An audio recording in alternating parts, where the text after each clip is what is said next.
Hi there, Kenny Mack from Empowered Recreation. I'm presenting the Fat Furnace Nutrition course. This is class number 2, Sleep, Snacks, and Supplements. Alright, let's get started.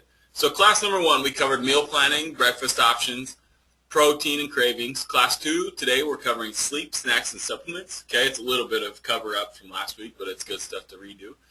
Class number 3 will be apps, websites, and gadgets, so the techie things for all you Seattleites. And then also healthy meals under 10 minutes.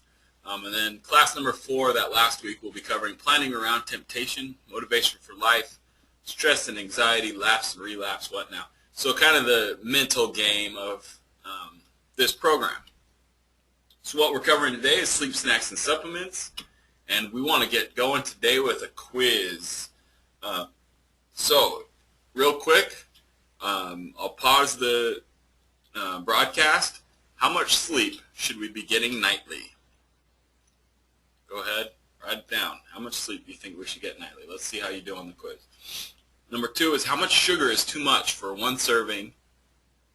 And then how much sugar is too much for one day? How many grams of sugar would be too much? Okay, number 3, what are 3 reasons that we need sleep? Okay, name 3 reasons that we need sleep. And then number 4 is what is a go-to snack or meal? Hopefully you've got a go-to snack or meal from last class. And I'm not going to spend too much time on that. So I'll cover more in detail. So there's the quiz. Alright, sleep! Why we need sleep. What's enough and how many of us are actually getting enough of it? Quality of sleep and tricks to improve the quality. So those are the topics. And just kind of to answer the quiz question, why we need sleep is regeneration, number 1. That's time for the mind and body to refill your energy. Okay, and number 2 is repair, time for the immune system to get some heavy lifting done. Okay, repair. And reboot, so the 3 R's, time to reset your emotions and flow of the day. So those are some of the reasons why sleep's important. What is enough and how many of us are actually getting enough of it? 7 to 9 hours. Some people it may be more than others, and that depends on the quality of sleep. So 7 would be plenty if you're somebody that has nice balance, has a low stress level, and is very efficient. And you may need as many as 9 if you're kind of tossing and turning throughout the night or waking up for the restroom or whatever. And that's why some people need more than others.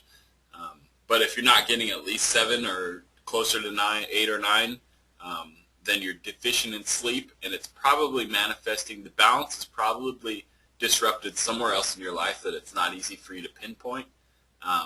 But rest assured, it is showing up somewhere in your life that you're not getting enough sleep.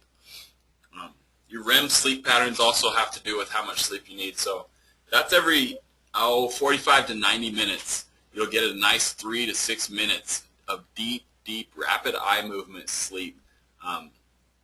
So the higher quality of life that you're living, lower stress, more active, more stimulated, the more rapid eye movement cycles that you'll get in a shorter amount of time. So that will also have an effect on how much sleep you need. And the quality of sleep. So quality of sleep depends on multiple factors like what kind of shape your bed's in. Have you been sleeping throughout the night, or are you kind of tossing and turning, or do you have to go to the bathroom every night at the same time, or do you have nightmares, or are you stressed from work or business? Those are factors. And if you're traveling often, that would also play a factor in the quality of sleep that you're getting. So some of the things you can do is not eat directly before you go to bed. So give yourself a 2-3 hour window. And don't wake up throughout the middle of the night and eat. That's not, and then your digestive system, that's a nightmare on the digestive system. Limiting caffeine will help you get better quality sleep. So if you do have to do caffeine, take some little bit in the morning, and don't do it, directly before bed. That's going to affect your sleep patterns. And then stress levels. So keeping your stress down, having tougher conversations with your family and friends, but facing up to the things that are bothering you rather than allowing stress to linger. Things like meditation can help improve your sleep, your stress levels as well, and your sleep. as simple as breathing in for a count of 10, hold for a split second, and exhale. You do that 5, 10, 20 times, and you're really going to calm down. You're really going to find peace and reduce your stress. And that will help improve your sleep as well. Prayer is another method for some people.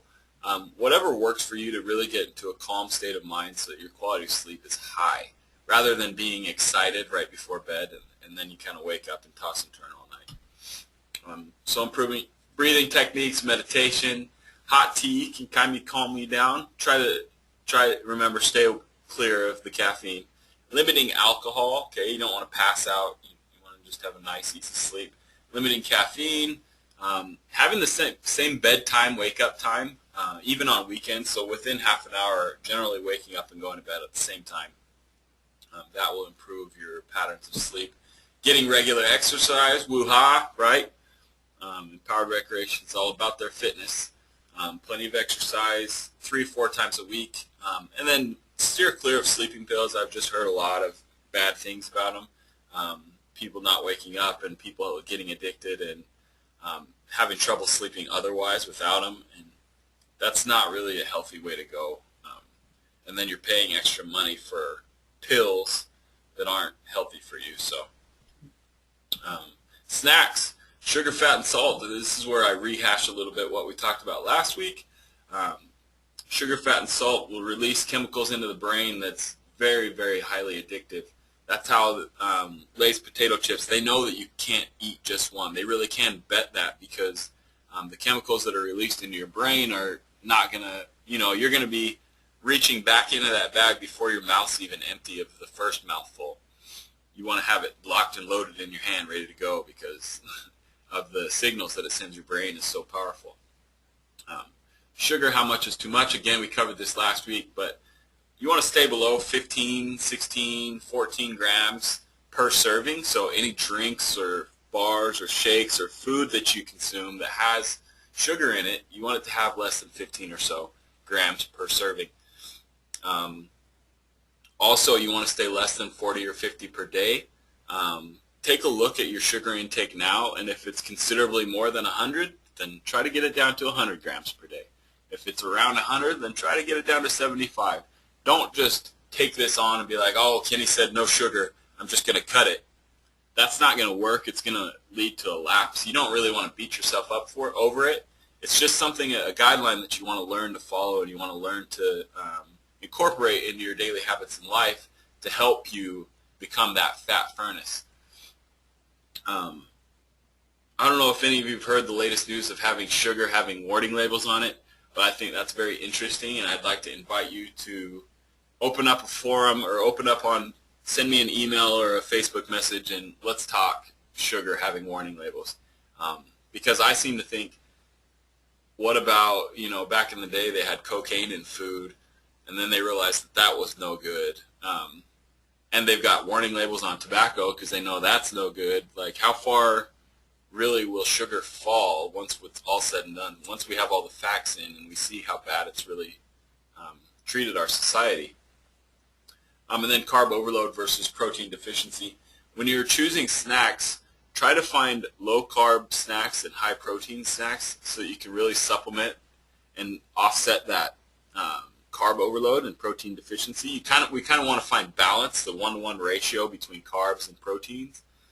And most of our diets are 3-6-to-1 of carbs over protein, and we're really trying to find that balance. But it can be as bad as 30-to-1 of carbs over protein.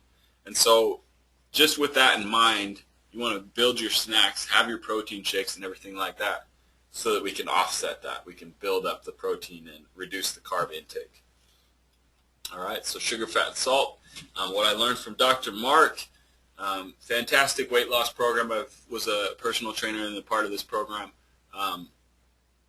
Ghrelin levels. So when we start out a day with something like pancakes or breakfast cereal, like your Cheerios or something like that, we're getting just straight carbs if we don't pair it with the right amount of protein. And so that's going to increase your ghrelin levels. Ghrelin levels are what tells you that you're full or that you're hungry. Rather than being full, have you ever eaten like a plate of pancakes and like an hour later you're starving, ridiculously hungry? That's because you're even hungrier than before you ate the first time. And that's because your ghrelin levels are sky high from chasing the carbs. You're out of balance, you're out of whack as far as your macronutrient intake, and so that's why you're chasing. Ghrelin levels are sky high. You got to get the protein in the system to reduce the ghrelin levels and balance it out. Deadly combo. Yep. Deadly combo. What I'm talking about there is the sugar, fat, and salt. If you ever notice the phenomena of you can't go to McDonald's and get a hot bag of fries and like just pass it straight back to somebody, you kind of got to grab it. You can't even, and God forbid you drive off without everybody getting a fry. It's almost, that's crazy. But am I wrong? Like, can you just drive off without first getting a handful of the hot fries? And that's the combination of sugar, fat, salt. That's how strong it truly is. And if you let it get a hold of you, it can really ruin a person's nutrition habits. Another thing to be aware of is the sugar in soda. I got the image there that's showing that you wouldn't eat just 22 packs of straight sugar, so why on God's green earth would you drink them? That's a really good point. Beware of just sugar-loaded beverages, okay, if you really want to be a fat furnace. So 15, 16 grams serving, but I have a feeling when you're as spoiled as we are, it must be much less. It must be less, like a recovering addiction. So 40 grams per day, 40, 50 grams per day. Looks like I got ahead of myself on the slides. So warning labels, oh my gosh, they're going to have to put warning labels on sugar-packed foods. Email me, Facebook message me, let me know what you think about that and the addiction. And let's also talk healthy snack options. So if you want to get on and message me, email me, whatever, I want to hear about your thoughts on food addiction and sugar labels, as well as any healthy snack options. Let's share those on the forums and give people some good ideas. As a coach, I don't want to just be taking your bad snacks away from you. I don't want to just say, nope, can't eat that. Nope, can't eat that. That's not fair. That's not going to feel very good to you to just be taken from. And eventually you're going to relapse and go right back to what I said no about. So I don't really try to beat people up over what their snacks are. But I just try to maybe give them healthier options so that they're aware of good foods that they could substitute. And then also something that you could do, I had a client tell me this one time, but pair it with something healthy. So if you do have a candy bar, every time you have a candy bar, it's okay, no big deal. But you also have to eat a head of lettuce or something like that. Like maybe it's two plain raw tomatoes. Something that you wouldn't just eat by itself, but it makes sense. And then the next time that you have a candy bar, you'll reconsider, gosh, do I really want to have to go through all that lettuce to get to this sugar? And then always having a go-to. So there's one idea. And always having a go-to on hand. Maybe it's your nuts. Maybe it's cheese sticks, veggies, fruit, whatever it is. Always having it ready to go rather than getting stuck in a drive-through where we all make bad decisions. Keeping tuna packs, raw nuts, raw veggies, low-fat cheese sticks. So healthy snack options. All right, supplements. I'm not a big supplement pusher. I do believe in supplements. I take them myself, but I understand people not wanting processed foods and not wanting some of the supplements out there. But what I do believe in is that filling them in for the macronutrients and micronutrients that we're missing in our everyday diet. I know that I don't get enough protein, so I want to supplement with protein. I know that I don't get enough essential fatty acids, so I supplement with omega-rich fish oil, omega-3 rich fish oil, to make sure that I'm getting the essential fatty acids. I consider it my investment in my body, so it's me taking care of myself. I know that I'm not going to get enough from what I eat, so I'm going to supplement with that. I'm not talking about fat-burning diet pills or anything like that. That's crazy. That's not healthy for my body. I'm not going to take that. Along those lines with what I'm not going to take, I'm not going to go to like a Super Supplements or a GNC and just ask the guy behind the counter, well, hey man, I'm trying to put on some muscle or I'm trying to burn some belly fat. What do you think? And have him prescribe. Short side story, I have a client one time, he's probably 31 or 32 now, but he's telling me at 30 years old, he went to the GNC. Now, the guy has a little bit of weight to lose, but so he went to GNC, he had some weight to lose, asked the guy behind the counter, what should I take? He gave him a fat-burning pill. He bought it. He was taking it for a few weeks and had a heart attack at work. 30-year-old male, roughly 75 pounds overweight, heart attack at work at 30 years old. Like, that's just crazy. And what stemmed from is taking that fat-burning pill that the guy behind the counter at Super Supplements told him to take. So do your homework. Don't just, take it because I say or take it because some other expert or person that you believe in says. Ask yourself, what would a smart person do? They would do the research. They'd find out 3 or 4 sources of that product, check it out, really make sure that it's something that they would want to put into their body, the same way you would with your food. So that's what a smart person would do. Your homework is to keep track of your food this upcoming week and study any supplements that you might be interested in. So if you kept track last week and you saw that you're deficient in protein and you're not even close to getting 100 grams, women, or 150 men, then take a look at some proteins over this next week. Email me, let me know give me some messages on what do you think and what you find. Remember, with protein supplement, we're looking for a ratio of like 5-to-1, 4-to-1 of protein over carb to offset that imbalance in most of our diets. Okay, so that's supplements. I do believe in Avocare. We sell Avocare here at the gym. They're GMP certified, meaning they have a third party test their stuff out to verify that what they say is in the bottle is in the bottle. And that goes a long way with me. I certainly need to do more research on my supplements and what I take. It's just good stuff to know. I also endorse ProGrade supplements, and they're GMP certified as well. I really think it's a wise investment in your body.